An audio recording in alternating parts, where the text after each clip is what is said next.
Gentlemen, please fasten your seatbelts. This is a historic moment today. We are privileged. We are privileged to witness a legendary meeting of two full-speed drivers, Jonas Andrulis, Christian Lindner, two leaders in German innovation, in the Formula One of German innovation. Jonas, Germany's answer to Elon Musk.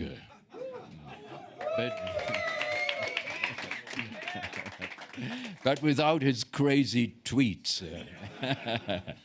At the helm of his hyper-modern AI engine, AlephAlpha, he speeds on the innovation track, collecting investments like Lewis Hamilton used to collect trophies. His claim, why merely walk when AI gives you wings? Christian, our esteemed finance minister, known for his swift decision-making and his youthful vigor. He is the cool race marshal, ensuring that on the racetrack there are no bureaucratic potholes. He signals bureaucracy down, on the mark, get set, innovate. When those two titans meet, it's like a pit stop in a Formula One race. Jonas zooms in, says, Christian, I need political help. And Christian, with his oil can full of support, replies, Jonas, do not worry. I ensure that your AI engine may run at full speed. You may all agree when those two titans join forces today, under the wise guidance and moderation of Jochen, they will form up a racing team, unbeatable. Jonas, the daredevil of AI aviation, and Christian, the genial maestro of finance. They will propel us to a future where Germany is as bright as it is bold. Let's welcome the two.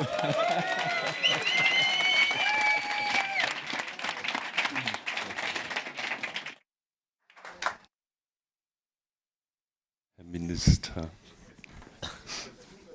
Danke, Rainer.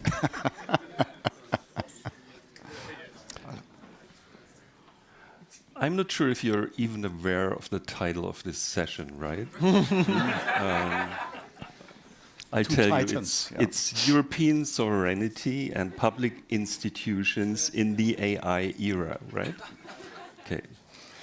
So while everyone is busy arguing whether AI is going to be the end of us all here in Davos, or save the planet, or just do our homework, we're digging into the real stuff here. Think tax declarations, administration, citizen service centers, and the lean state. So can AI make our public institutions smarter, fairer, and more transparent? I think we'll also talk about Europe playing catch-up again in the AI game and how it should really handle AI. And how much money we would really need to make a serious contribution. So thank you, Rainer, for introducing our guests. I'm not sure if you're aware, this is Christian Lindner. The race the man with the oil can. Very fossil. One additional information, he has been an early and passionate, and this is serious, advocate for AI, right? So well ahead of the curve. Actually, we are really happy that you made it. I saw you in the live stream at ZEIT on Monday with all the yelling farmers where you were giving the speech. So I wasn't sure if you would come. So, and this is Jonas. I found my voice.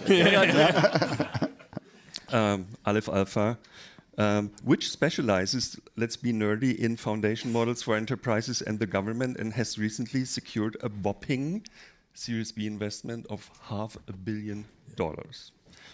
Unfortunately, Jean-Noël Barrot, who's supposed to be here, couldn't come to Davos because he, until yesterday, I didn't check the news today, but he wasn't sure if he will be in the government again. So sorry for that. Let's start with the most trivial example you can imagine, German taxes.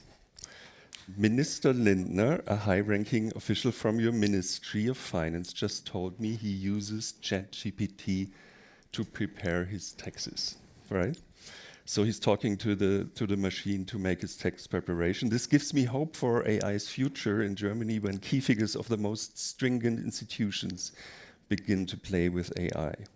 And you yourself, you proposed Easy Tax, something like a year ago, an app designed to make it much easier to make your taxes with AI in it. Can you explain what you were thinking? What's your vision for something like that? Well, when it comes to tax policies and artificial intelligence, I think there are two opportunities. First, it's similar to coding. Why not allow an AI to propose legislature? Not to make the decision. This is the role for parliament and policymakers, but to improve the architecture of a taxation system, because I'm sure an artificial intelligence will be able way better to understand our tax system than the human intelligence has been able to. And second, when it comes to your personal tax declaration, an artificial intelligence can recognize what is your tax burden. It can understand all your expenditures during a year and can sort out the right tax declaration and prepare it for you. So you will make the decision, you will have to take responsibility for the declaration, but the preparation could be much easier if we use artificial intelligence. Think about all the expenditures you have, you collect all these papers during the year. And now imagine you press one button and a software with artificial intelligence combines all this and presents your tax declaration to you. And this is not the far future. I think this will happen during my time in office. Oh. Not in this legislature, but...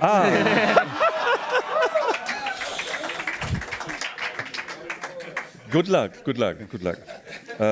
Are you sure that this really works? So if you talk to the experts in your ministry, for example, they are like, oh, we have 99 problems to have a legal... No, we have 16 problems. 16? Called Länder. And all these tax systems in Germany, it's all against the law. If we really do it, if we really want to make it, we have to change a lot of things, right? Well, as I just explained, we have to be more agile when it comes to policy making. And the German taxation system is extremely complicated because we want to have a solution for every single case. And so we made regulations for every specific case. And so there is, even in the Ministry of Finance in Germany, there is no expert for our tax system. There are a lot of experts for every little detail, but there is no overall experience. I know the feeling. And artificial intelligence could be the key to unlock the future of an easier taxation without making a revolution out of the system, but to allow improvement by artificial intelligence. And I think the advantage is in the application of the taxation system, because you don't need an advisor, a tax advisor. You have a software. It's not allowed to have a tax advisor. sponsored by your ministry, right? No, this is not allowed. No. Just asking. Yeah. But it's not allowed to sponsor a tax advisor, but you can pay for him or her. No. Can you name, so you're playing around with first AI applications at the moment. There are chatbots doing something like customs declarations or consulting you in filling them out and stuff like that. Can you give us an overview? You're spending a lot of money at the moment in this sphere. What you're doing? Well, I take this as a compliment when you say we are spending a lot of money. No, we come to that later. Yeah, because my feeling is we are doing too little and very good. Too slow. Yes, that's right. So this is my view. Yeah, too little, too slow. But we are doing a lot, but we should do more. Well, we have founded an AI competence center in the Ministry of Finance, and we are looking for applications to use it in exactly the customs administration. I don't know if you all are familiar. If you have to declare some goods to customs, it's extremely complicated. There are cheats, which good is declared in which way, and an artificial intelligence could identify the good and could immediately find the right way to declare customs. Would even help Arnold Schwarzenegger. He paid 35K, if I remember. Only because of the expensive really ugly Swiss watch. Yeah. Your fault, right? So you're the guy responsible for charging Arnold 35K at the yes, but it was not a fault. It's just the law. And even if you are a VIP, the law is, for ordinary people and VIPs all the same. Okay.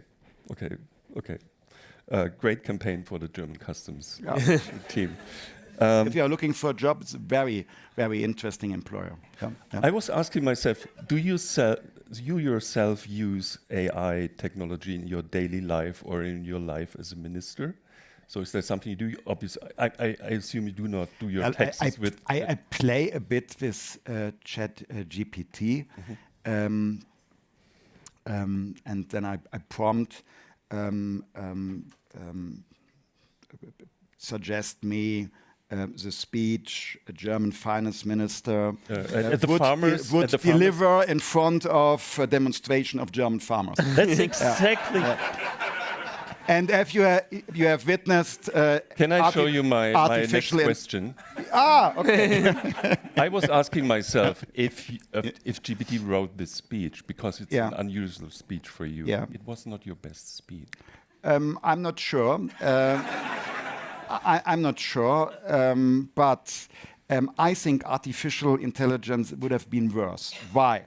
Artificial intelligence would have been taught by former old speeches I have delivered in the past in front of farmers. And the last speeches I delivered in front of farmers, they were demonstrating against the CDU.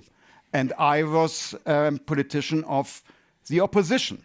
So, and if an artificial intelligence would have been taught by my former speeches in front of farmers, I would have been in the situation to deliver an opposition politician's speech at Monday, but now I'm finance minister.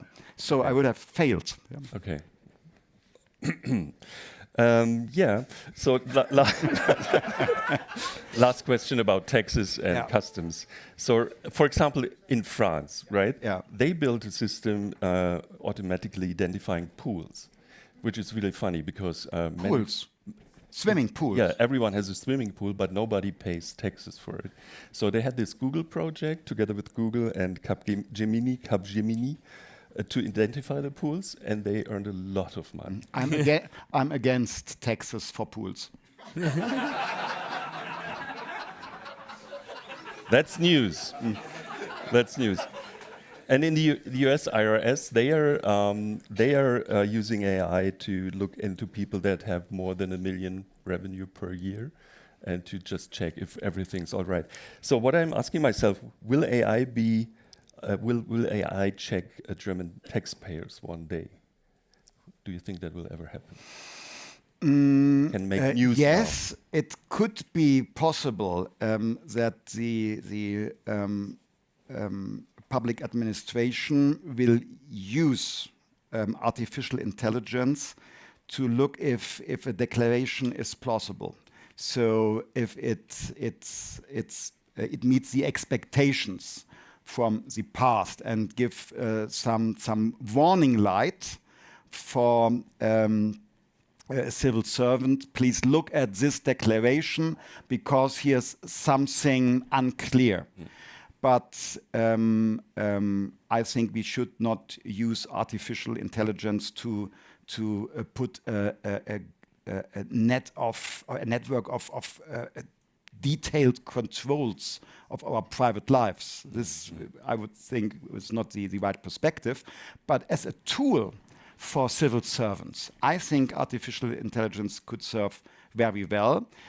And in a more general perspective, AI helps people to be more efficient, but we need the responsibility of civil servants to make the decisions in the end. It's if you go by feet or if you use a bicycle, you are faster, but to make the decision about the direction is yours. Okay. Jonas, I promised that we talk about the lean and the smart state. So AlephAlpha specializes in foundation models for enterprises and the government. And you're doing real stuff already in that space. There's, for example, one system called F13, which sounds super sexy, working with Baden-Württemberg, a German state, and analyzing whatever they have, and it gives a recommendation. There's something like a Ministervorlage function or something. I forgot. So can you explain what you're doing there? It's the real shit. It's not like chatbots. Like No, yeah. There's some great German words in there, like Beschlussvorlage. Ah, cool. Yeah. No, the idea is that in these situations, it's critical that you're using the right information. And it's information that like some custom, like general purpose chatbot cannot provide you with. And you also need information that is more than just one reply. Some of the critical things we have to take responsibility for, they're not just, here's a chatbot and then I'll get a reply and I guess it's mostly right. Right? So basically what we're doing, and the sexy name is coming from the key, the function key that's missing on the keyboard, right? Oh. So it's F13 is missing, right? So it's nerdy. The function that we didn't have. Okay. Right. So that's kind of the idea, and yeah, it is already in like it has like 300,000 users, something like that. Do they really use it, or is it just? They do. It is test. It is in test, right? So it's not like the system everybody relies on. But for example, this kind of there's some functions, and of course we're checking how often they have been used, and they've been used in the tens of thousands. So there's some heavy use there, but it is version 0.0, right? It's not a final product. We haven't solved the digitization of government yet, right? But I think it's super cool, and why I like that is because it's pretty complex. It is highly specialized internal processes. It's like Word documents that need to follow a certain format. They're multi-page, and they have to be deployed with like confidential internal information that needs to be kind of processed in a way where the human can have transparency where it's coming from. And all these are things that like a simple B2C chatbot cannot give you. Right? And all the people we're talking with in like legal, in finance, in health, they all say it's cool like chatbot if you want to write a poem for your mom's birthday, but if you want to take responsibility for something that's really critical, you need more than just that. And this is really what we're specializing on. You also have projects with SAP and other big companies about kind of explaining the companies to themselves, and you can talk to the data repository of them and stuff like. So can you give us some examples? They are all under NDA, I assume. So speak freely. Yeah, don't tell the press. No, I mean, one of the things that we're doing with SAP, they're a great partner, is like SAP has this kind of slogan, intelligent enterprise, right? So they're transforming themselves as a platform that can handle, that can support the human and give the human superpower to manage the complexity of international enterprises, which is like one of the biggest complexity you could ever think of. And so one of the things we're tackling with them is the modeling, the improvement, the connection, and the semi-automation of business processes. What does that even mean? Business processes? Can you give an example that I understand? So a business process might be something like an order to cash. Like so if you're like a big international enterprise and you receive an order, and then what needs to happen until you receive cash, and what are called the things that can go wrong, and you need to check, and it depends on whether something is maybe on like export regulation, right? So there are all kinds of things that can go wrong, right? So it's if you just have like a hot dog stand and you're selling a hot dog, your order to cash is pretty simple. But if you're a multinational enterprise, right, and maybe you have like goods that are under heavy regulation, there's export controls, there's dual use and all that, right? These can become rather complex, and then it depends on whether you're shipping from the European Union, you're shipping from the US, and so these enterprises, they have hundreds of thousands of processes, and they're all rather complex. And there are people that are doing nothing for the whole day, but thinking about how to optimize them, and there's best practice, and of course SAP is at the very core of all that, right? So this is a great example of where, like, I believe that in a few years, we'll look back at today's white-collar work the same way we now look back at the backbreaking manual labor we did kind of before the last industrial revolutions hit us. Kind of said, oh, how could we have people suffer so much, right? And a lot of white collar work, and I'm including myself in that, is like a lot of stupid stuff, a lot of unnecessary, uninspiring, hard work that's stressful, that's overwhelming, and AI gives us superpowers to tackle that. Mr. Lindner, your ministry did something really smart.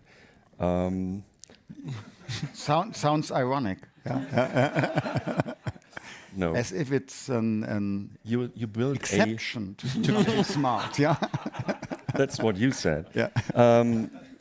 You built together with Bundesdruckerei a digital atlas, right? So a data structure for the whole administration, which sounds smart because then you can analyze this with AI and do super smart new things, right? And when I said you spend a lot of money, 55 million euros were spent on this system or will be spent. That's what in the Haushalt, what I found in the Haushalt in the kleine Anfrage. And I was wondering, so what happened? Where is it? So we're working on it, cool. And the idea is to have an overview which data we own.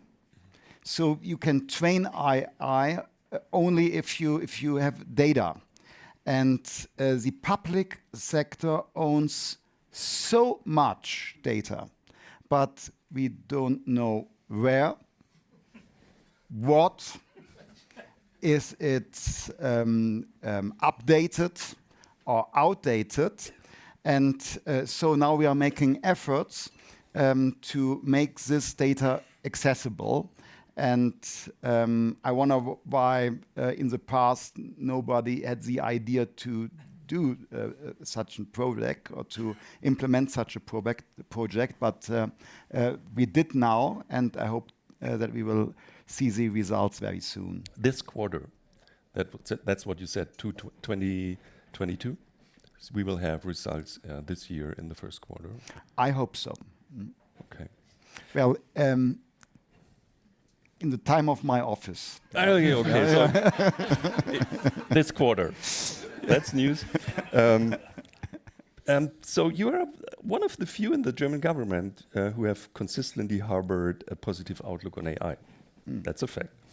So what's your broader vision for AI's role in transforming, the German public institutions?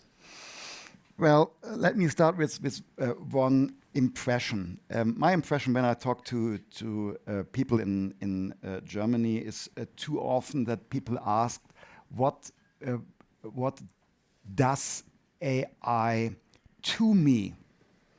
How will it change the way I work, the way I live, and to ask what does it to me. There is, well, the idea of a kind of suffering, and I think we should change the narrative and should ask, what does AI for me? So in which way can it improve, for example, the way I meet my professional responsibilities, like you mentioned? And think about customs, for example. I've mentioned it. It is extremely, well, necessary, but not too exciting to combine goods to the right line in the sheets to see how much a customs one has to pay. And to make this easier in an automatically accessed way, changes completely the job satisfaction and allows people more leverage and to do more qualified tasks. And this will change public administration. And frankly, we have a problem to recruit qualified people for the public administration. I'm not talking, no, I don't make this joke. Don't make this joke. I think it's recorded here. And so, yes. And this problem will be getting worse in the next decade. And so AI is one solution to keep the public administration running, probably faster and more effective with less people, which make the public administration cheaper as well. And so I see opportunities. You once had an election slogan. It was called "Digital First, Concerns Second." Yes. You got tiny little shitstorms for this slogan. I usually get shitstorms from for left-wing parties and left-wing magazines. Yeah. Okay, just another day. Just another day in your life with the wrong slogan. I wanted to say a friendly thing. I thought the slogan was really cool for Germany, especially because Germans are hesitant about change and they don't want to change. Well, I think one problem is that some people or even journalists, they take even advertising slogans literally and not seriously. When I say digital first, bedenken second, it means, and I'm still convinced it's right, we should look at the opportunities and not always at the risks. It does not mean to be blind that there are possible risks, but you can be possessed by the risks, or you can try to find the opportunities and a way to deal with the risks. This was the idea, and it's the same with artificial intelligence. Yes, of course, we need a kind of regulation. We need it, but we should avoid obstacles, especially for European companies, startups, to start with their algorithms and their models. And so we should make a choice. Do we want to have only systems coming from the US or China, or do we want a future for European companies? And this is why we have to be very sensitive when it comes to regulation, not to build too high obstacles. What does this mean in concrete terms? I'm very much in favor for transparency, but when it comes to prohibitions, I'm a bit reluctant. And the political discourse in Brussels tends to prohibitions, and I think we have to be aware that we could put our opportunities at risk. What's wrong with the Germans? So maybe you can explain this. So, for example, so we have something like 55% of the people use e-government services. In France, it's 90%. In the EU, it's something like 75%. So we are kind of really reluctant to use digital tools to do something. If you look to France, they published a whole zoo of new AI applications for the citizens, right, already. We didn't do that. What's wrong with us? I mean, you're liberals. You can say something loud. Yeah, I'm saying something loud. Okay. I have been criticized by you some minutes before. Well, I think one of our problems is that many of the services are not known to people. Not known to people? Not known. People do not know what applications are already available and how convenient they are already. The Elster scanning service.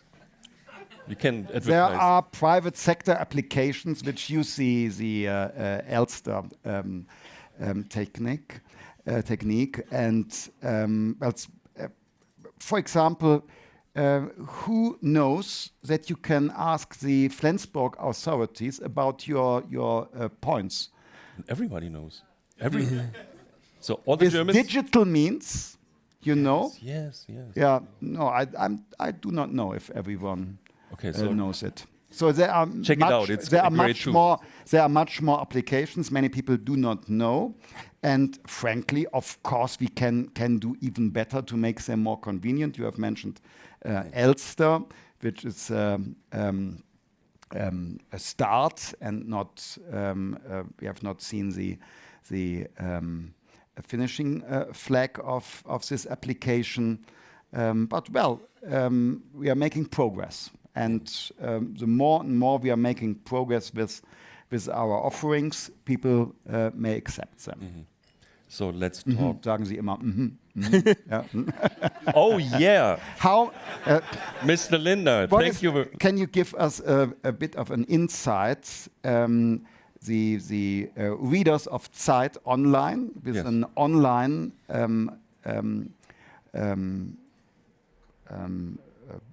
magazine, and on the other hand, the paperwork.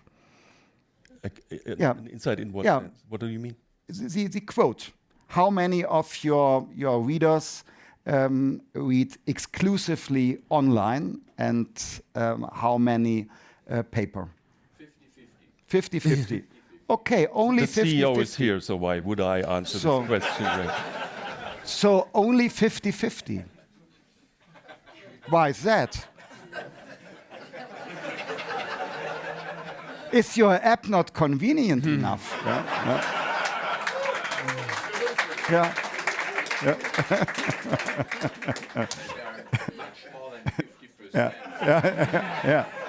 Yeah. I can't correct my CEO now, can I? No.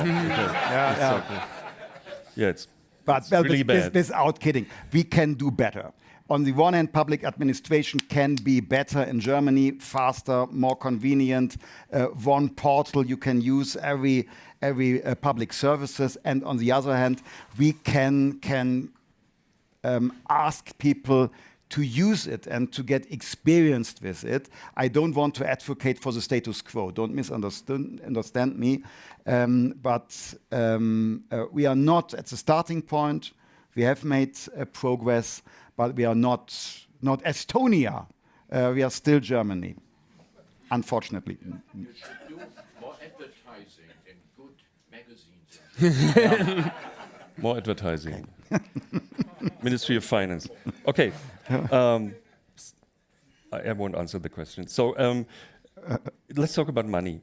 Jonas, there's one silly thing. If you told me 2 years ago that you had this little startup in Germany and you just got a Series B investment of $500 million, I would have strewn flowers on your way and children choirs singing for you and stuff like that. Sounds good. Yeah. Today, I think to myself, $500 million for an AI project? Is this really a serious project? So something happened here. What do you think? There's an arms race going on with tens of billions of dollars per startup. So how do you compete? What's your thinking about this? So there's certainly that. You're absolutely right. There's an arms race, and the money we are seeing in the headlines is really just the tip of the iceberg, because the big tech giants internally are readjusting themselves. Right? And these are giant battleships basically getting in position. And they're doing this not because they have all this kind of free money and they don't know what to do with that, but they're doing this because they know that now is the last opportunity to fight for dominance in the future. Right? If we miss this train, if we now keep occupying ourselves with like doubts and kind of turn in circles a few times and then we wait a little bit, then the train will have departed the station. And so, of course, I would have also probably taken $1 billion or 5, but that's not the most critical thing. The most critical thing is that we now prove that we can do it as well, that we and our partners and customers in Europe, we can basically take this industrial revolution by the horns and kind of tackle it and create value here and transform ourselves. And we're not waiting for some US or Chinese company that can basically sell us the solution. And once we prove that we can do that, we can raise more money, right? Okay. I mean, and eventually we will need to raise more money, because this is really like the fastest industrial revolution ever. The potential for value creation is giant. And for me, in this funding round, it was even more important than the kind of money. And I like big numbers, so don't get me wrong. But it was even more important that we have these partners, like a Bosch, like an SAP, like a Schwarz Group, like Hewlett Packard Enterprise, Bora. And all these are partners first and investors second. So they're all people that we're working with sometimes for years. And so we were in a lucky position that we could reject a lot of offers for investors that basically just wanted to write a check. And we now were able to bring in partners that we are co-innovating with, that we are in a partnership where we are strengthening their position. And of course, they're helping us to prove that we can do it here as well. Yeah, and then we'll raise more money. But it will need more money, right? Absolutely. And of course, so we were very capital efficient. I'm blaming my Swabian mother. And so we will continue to be capital efficient. Right? We can be smart about how to allocate resources. But this is like the transition that we're in. This will go on for a while, and this will radically change the world. We'll look back in like 10 years and 20 years, and we won't recognize what's going on. When you think about it, it's just like 20 years ago when the internet got really big. Right? And how has the internet changed everything? And this is bigger than the internet. This is faster than the internet. So, of course, and the US companies want to dominate, as they should. Right? It's their mission for their shareholders to make the most out of that. But then it's our mission to stand strong and to build sovereignty and to build the future according to our values. Why do you prefer? So, did you prefer German investors, or did you really turn away the likes of Nvidia and go to Mistral? We don't need. No, I turned away a lot of investors, all kinds of investors from all kinds of regions. I preferred investors that are partners and that have mission alignment. So one of the things that was kind of a heated conversation was, so in the past we published all our research. So we basically we hid nothing, all the methods, we wrote papers about it, we open sourced the first kind of multimodal model. Sam wouldn't do that. No, right? And with good reason, right? I mean, those are smart people. There's a good reason why they're not doing this anymore. But we wanted to keep doing that. So we had to find investors. Why? Well, because I believe, I've always been complaining about it, so I just have to stay true to my word. I've always been complaining about saying that if you are serious about an academic contribution, it needs to be reproducible. You cannot have an academic contribution and then kind of praise yourself as this kind of AI R&D company, and that is basically a marketing flyer. Right? And so that was important to us, and I believe it is possible to be transparent about our innovation, while at the same time capture a lot of value. But of course, there are people that disagree, and there are smart people that disagree. So I was selecting for partners, and I was selecting for mission alignment. And just because we're coming out of Germany, The people that we've been working with the longest are German companies, and we have the best relationship. But we've also been working with Hewlett Packard Enterprise for a long time, so we were very happy to have them as investors and partners as well. I try to understand how much the US is spending on AI these days. And if you add up everything, so defense and non-defense budgets, the USA alone will spend over $5 billion of public funds. I'm only talking about public funds on AI this year alone. I think that's as much as Germany spent over the last 5 years. So do we need more subsidies? You hate subsidies, I know, but there's a race going on and we have to do more. Could it be an option to invest massively in this space? Giving speeches again in Berlin, people yelling at you, and you're routing money to AI research. Wouldn't that be a great idea? Yes, and this is exactly what we try to do. We have to rearrange the composition of our public budget, which means we have to stop certain subsidies so that we can introduce state aid or subsidies for other sectors. Because, well, we cannot afford to enter a subsidy race with the USA by financing old industries and new industries at the same time. Our fiscal possibilities are limited. And so we are doing this. And having said this cannot be the role of the German government, paying subsidies.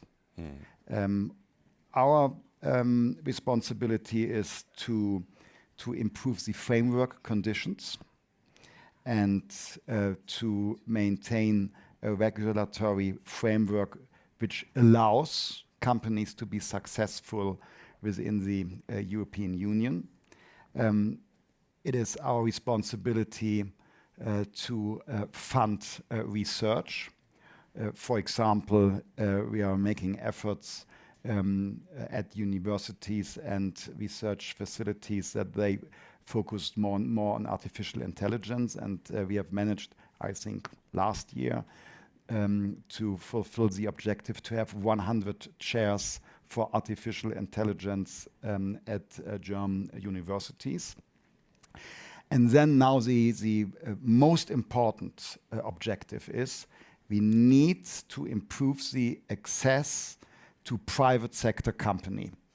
And this is our European disadvantage compared to the US. It's not the public sector money. Our disadvantage is the private sector company. Because for example, insurances, they invest in sovereign bonds or real estate assets, but not in venture capital or other alternative investments. And so we are making efforts towards a capital markets union in the European Union. And in Germany, I'm preparing something similar to the TB initiative of France, so that private sector companies will have an easier access to private sector funding.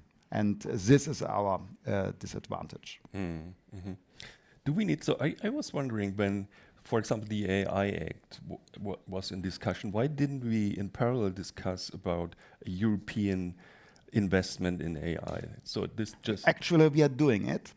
We have the European Tech Champion Initiative. I initiated it with my French colleague in January 21. And the idea is to finance deep tech investments. It's a fund of funds. Germany contributed 1 billion euro. It's just a starting point, but it's exactly the idea. We want to raise public sector money for deep tech investments and not for the seed phase, but for later stage when it comes to investments for growth or getting market share or entering the international markets. Do you agree? I agree with a lot of things that have been said. So first of all, I don't want subsidies. I want to be strong on a free market. This is what I need to do eventually, right? We cannot have like long-term zombie enterprises that are only can survive through like subsidies. Like this is not, like, we don't do ourselves a service here, right? What I would love, and you mentioned that, is a level playing field, an environment where we can compete with companies that have chains of monopolies combined together. So they can basically use two monopolies they have to basically crush a third. I think that's what I would love. And then basically just the opportunity to apply our technology. What we're doing in Baden-Württemberg is a great first start, right? If we can modernize, if we can digitalize our European government, which is something we desperately need anyway, right? We don't find the workforce. We have to modernize anyway. So if we are doing that, we are creating an environment that is attractive for companies, and at the same time we're building a high-tech industry that is helping us leapfrog technology and build modern solutions. And I mean, this is something that the US is doing as well. Like they think they're very entrepreneurial as a state, which I think is a great thing to do. And certainly I believe that for regulation, we as the kind of dead last of the big power blocks, we should think carefully about diverting creative energy from innovation to compliance, right? Because we desperately need to catch up. You the day before yesterday, you told me on the phone in a private phone call, and I'm sure you would have allowed me to cite that if I had asked you. Germany pays 10 billion for someone basically opening their offices in Germany. There is enough money. So we're talking about Intel. You're talking. Yeah. I know. Yeah. So I like that sentence, right? Talking about Intel. I mean, there is enough money. We are spending a lot of money. Yeah. In the right things. That's the question. There are subsidies for Intel building. And I'm not saying that that's not a smart move. Don't get me wrong, right? But I'm saying that the same amount of money for AI companies would be serious money. Yes.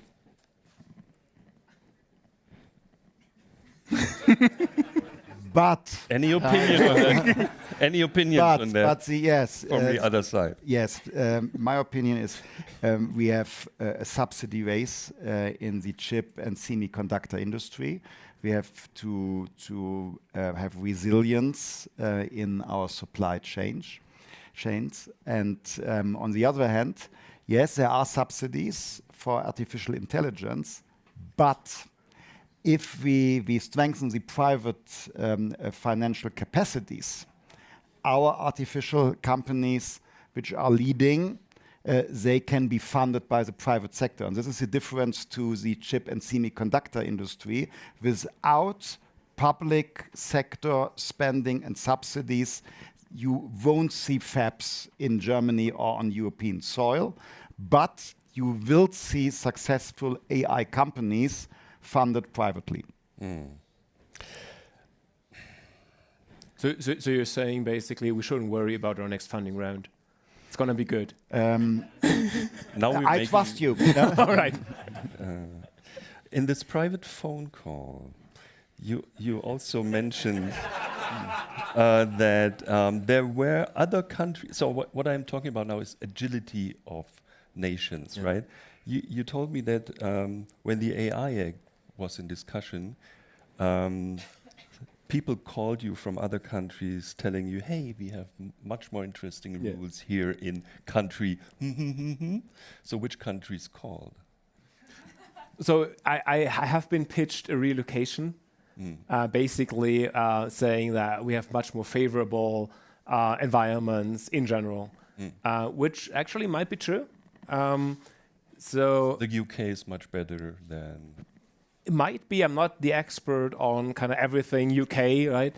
But so there are countries that are approaching industrial policy very different than the European Union, right? And are fighting for relocation and fighting to get the best companies located in their premises or in their environments. And so I think that's certainly something where I feel, talking to Brussels, which we did quite a bit, is that it was the first foremost concern was to be first and to regulate and to kind of be proud of, like, we were the first that got this out, and it was kind of it's holistic and it kind of has all the bells and whistles and kind of everything we've thought about everything.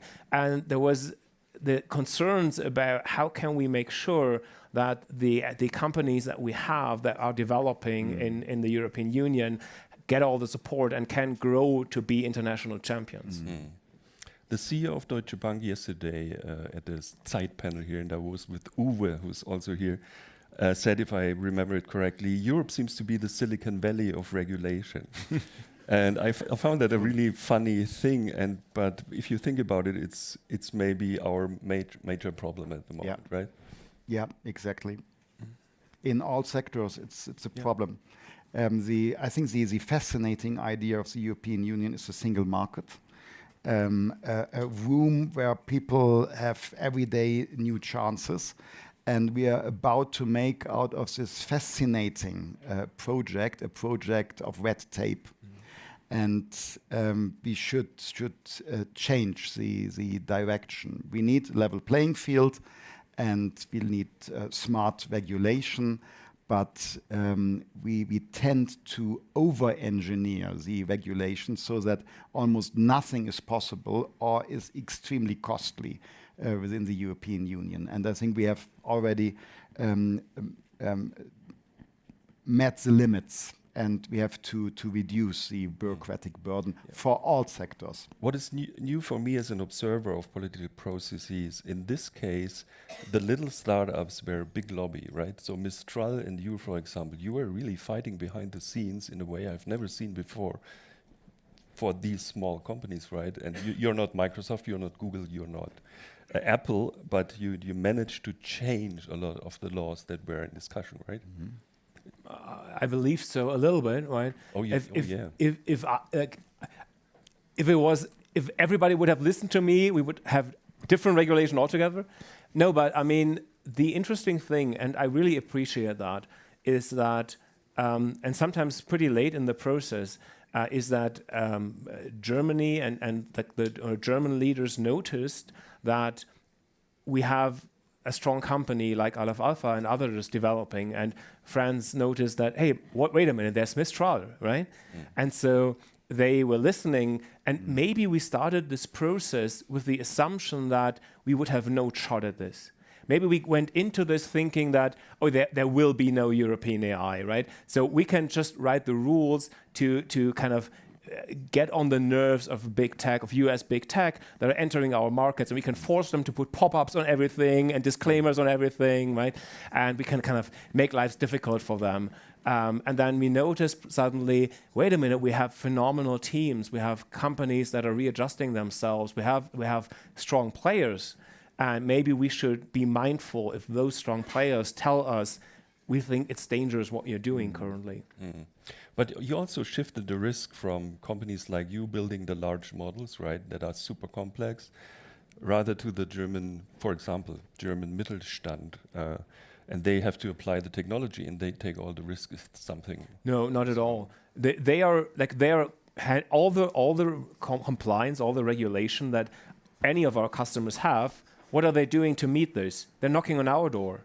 They're kind of saying, if you want to supply us, if we should be your customer, you need to give us everything we need to have to fulfill regulation. So all the regulation is hitting us full front and center, right? So it's not like we cannot, and the German Mittelstand cannot be burdened with AI regulation, because it's quite a huge amount of rules that we're putting up there. So it could have gotten much worse. There were some drafts and that really scared me in the meantime. I think what we have now is not the end of the world, But we should now focus all energy on innovation and on value and on building the future. If we now spend more time with ever more regulation and red tape, like Christian said, then it's all for nothing, right? Yeah. When we talk about regulation, we talk about, well, the fear, the substantial fear that AI is going wild and doing something strange, and we can't control it anymore. And you're advertising that your AI is kind of transparent, it can explain itself. I was wondering if that's really true. So all the large models have the same problems. Yeah. They are too complex to explain themselves, right? So what's your pitch at Well, that? we solved it. You solved it. So can you explain it just in a nutshell? All right, I'll explain it, right? So, and please stop me if I'm going too nerdy. So what these models are We have doing... 9 minutes. All right. We get a little bit over time. No, I don't need 9 minutes. Okay. I so need 2 minutes. Perfect. All right. So what these models are doing and how they're working is they are finding patterns connecting word tokens to one another in high-dimensional space. So it's a very high-dimensional space. And so it's basically all patterns that are, if this word is here and this word is here, and then its relationship to this word, then the next word is this. And this is all they can do. And so this is also why basically fear of like conscious AI is bollocks, right? This is we're not anywhere close to that. And so we have like these patterns, and they are intransparent, they are black boxes, not because they're not deterministic or you cannot kind of check the math, because the math is actually pretty simple, but because there's hundreds of billions of parameters. And we found a way to change the attention mechanism, that's the mechanism that kind of connects every word to every word, to change it and introduce a variable into this attention mechanism that allows us to surface these patterns that this stochastic parrot has learned. And so now you can see for every claim the AI can do, you can see not only the positive sources, so kind of the AI thinks because of this observation, because of this knowledge, that this is the right thing, but also the negative sources. So there's a conflict, this kind of contradicts with that. And so you have the full context of positive and negative sources, which I believe you need to take responsibility. And this is our method. We invented that. We published this. It was at NeurIPS, like the biggest machine learning conference, as a paper a few weeks ago, and we open sourced the method. So here we go.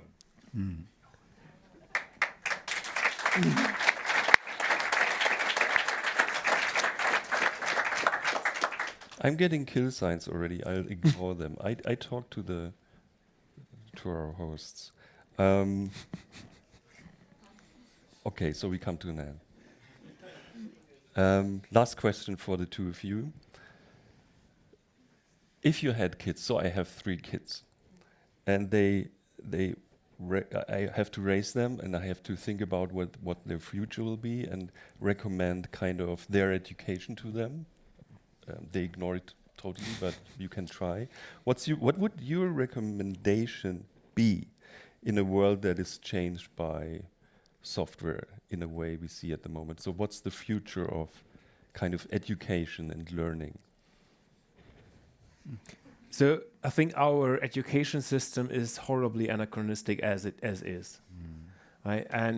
But there are some things that are important to have a successful life, which is like creativity and being okay with yourself, and your ability to have healthy conflicts and to realize your own needs, right? So kind of these human things, right, that we don't really teach. So a lot of the kind of stupid knowledge work where we're kind of memorizing things line by line, right? This will go away the same, the kind of manual labor went away mostly, right, in the last industrial revolutions. What I worry about for the next generations is that, and this is why this industrial revolution is different, is that you could say, okay, well, we lost semiconductors, too bad. Well, we lost social networks, too bad, right? But this technology, this will build the world our children will interact with. And so the companies that are shipping this technology, they will decide what kind of thoughts, what kind of ideas they want to instill in the minds of a generation. And so when you talk into ChatGPT, every answer is very Californian. That is true. And so you might say, that's better than Chinese one, right? And that's maybe also true. But I think it's our liberal democracy that's at stake here. We should not accept that some multinational company decides what is a right thing to say and what is a forbidden thought.